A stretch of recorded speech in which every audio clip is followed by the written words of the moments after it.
ఇక రేవంత్ సర్కార్పై మాజీ మంత్రి హరీష్ రావు విరుచుకుపడ్డారు. ప్రజా సమస్యలను అసెంబ్లీలో చర్చించలేదని మండిపడ్డారు.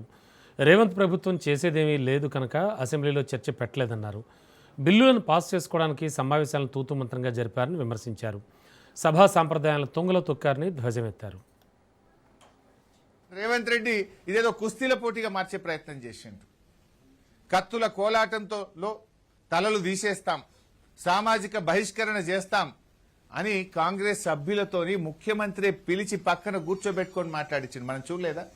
ముఖ్యమంత్రి గారు పక్కన వచ్చి వాళ్ళు కూర్చోవడం, పోగానే వాళ్ళకి మైక్ వచ్చుడు, వాళ్ళు మాట్లాడుడిగా కత్తుల కోలాటంలో తలలు తీసేస్తామని ఒక శాసనసభ్యుడు అసెంబ్లీలో మాట్లాడితే అది శాసనసభన? దాన్ని ఎందుకో ఎథిక్స్ కమిటీకి రెఫర్ చేయవు? కత్తుల కోలాటంతో తలలు తీస్తా అన్న సభ్యుడిని ఎథిక్స్ కమిటీకి రెఫర్ చేయవా? సామాజిక బహిష్కరణ చేస్తామని మాట్లాడిన సభ్యుడిని ఎథిక్స్ కమిటీకి రెఫర్ చేయవా? రేవంత్ రెడ్డి ఈ 3 నెలల్లో సభలో మాట్లాడిన అనాగరిక భాషను ఎథిక్స్ కమిటీకి రెఫర్ చేయరా? ఏం మాట్లాడిండు రేవంత్ రెడ్డి? నేను నోట్తో మాట్లాడలేను. ఆ భాష మాట్లాడడానికి నాకు సిగ్గు అనిపిస్తుంది.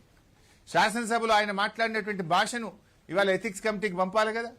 అధికారం ఉందనో, మందబలం ఉందనో, నోరుంది కదా అని ఇష్టం వచ్చినట్టు మాట్లాడితే ఇది శాసనసభ, రాష్ట్ర ప్రజలు గమనిస్తున్నారు. ఈ ప్రభుత్వ తీరును, ఈ ముఖ్యమంత్రి భాషను రాష్ట్ర ప్రజలు గమనిస్తున్నారు.